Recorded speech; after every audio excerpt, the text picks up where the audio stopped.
আর মাদ্রাসায় পড়ানোর পর আমরা এখানে ভিক্ষুক বানাবো না, কারণ আমাদের মাদ্রাসা আমি নিজে বিনা পয়সায় পড়াচ্ছি। এই জন্য আমার কথাগুলো যারা শুনছেন, আপনি যা পারেন আপনার, কারণ একটা দুনিয়াতে কোরআন শিক্ষার চেয়ে কোনো গুরুত্বপূর্ণ কাজ নাই। কারণ কোরআন কেন শিখাবেন, আপনি নিজে শিখবেন।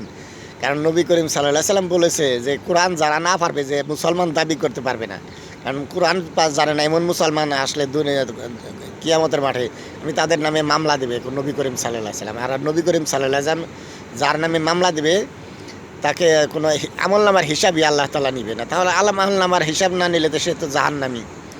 এই জন্য আমি কোরআনটা শিখাবো। এই জন্য দুনিয়ার সবচেয়ে চেষ্টা করেন যে, এটাও আরও একটা হাদিস আসছে, দুনিয়ার মধ্যে সে যে কোরআন পড়ায় নিজে শিখে এবং অন্যকে শেখায়, সে সবচেয়ে উত্তম কাজ হইল এটা। আর যে শিখায় সে দুনিয়ার উত্তম ব্যক্তি।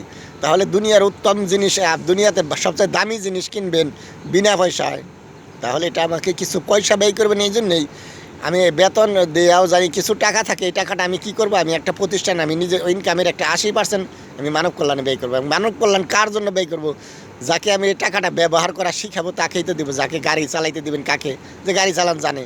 তাহলে আমাদের এখানে যে টাকার অর্থ, যে হালাল উপার্জন করবে, হালালের রিজিক কীভাবে বৃদ্ধি হয় বিস্তারিত আমি শিক্ষা দেবো। জান্নাত জাহান্নাম রিজিক বৃদ্ধির পদ্ধতি, সেইগুলো আমরা এই যে একজন এখান থেকে পড়ে গেলেই আমাদের এখান থেকে সে ধন সম্পদ সম্বন্ধে, হিংসা অহংকার, জান্নাত জাহান্নাম সমস্ত ইসলামের বিষয়গুলো, খুঁটিনাটি বিষয়গুলো শিখবে, সেগুলো জীবনে অ্যাপ্লাই করবে। এবং সেই সাথে আমরা আর্থিক লেনদেনের, আমরা তাকে এখানে থেকে লেখাপড়া করলে শুধু এলেম নয়, তাকে ধন সম্পদ দিয়েও আমরা সাহায্য সহযোগিতা করব। কারণ আমাদের টার্গেট হচ্ছে আমরা মাদ্রাসার সমস্ত ছাত্রছাত্রী মিলে, পাবলিক মিলে, একজন মেয়েকে আমরা পড়ালাম, ওই মেয়ের জন্য জানি আমার পিতামাতাও সবচেয়ে ধনী ব্যক্তি হয় এলাকার, এবং স্বামীর ঘরে গেলে স্বামীকে সবচেয়ে ধনী ব্যক্তি বানায়। এই জন্য আমরা আর্থিকভাবে বিভিন্ন প্রকার সাহায্য সহযোগিতা করব। এই বিষয়গুলো আমি পরবর্তী ভিডিওতে ধীরে ধীরে তুলে ধরবো, কীভাবে আমরা আর্থিক সাহায্য করব। এবং আমাদের এই মাদ্রাসাটা বাংলাদেশের প্রত্যেকটা অঞ্চলে ছড়িয়ে দিতে চাই। এই জন্য আপনাদের আর্থিক সাহায্য সহযোগিতা চাই। আমাদের যে দুইটা ইউটিউব চ্যানেল, দারুত তাকওয়া নুরানি মাদ্রাসা এবং হিউম্যান ওয়েলফেয়ার ব্যাংক, দুটার মধ্যেই আমি ব্যাংক অ্যাকাউন্ট, বিকাশ নাম্বার, নগদ নাম্বার এবং আমি দিয়ে দিয়েছি। বিকাশ, নগদ, রকেট, তিনোটা নাম্বার একই নাম্বারের মাঝে তিনোটাই খোলা আছে।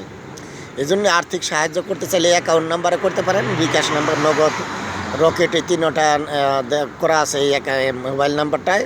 সেটার মধ্যে আপনি আপনার সাধ্যমতো 10 টাকা হলেও আপনি পাঠাতে পারেন, যাতে আমরা এই কাজটা এগিয়ে নিতে পারি।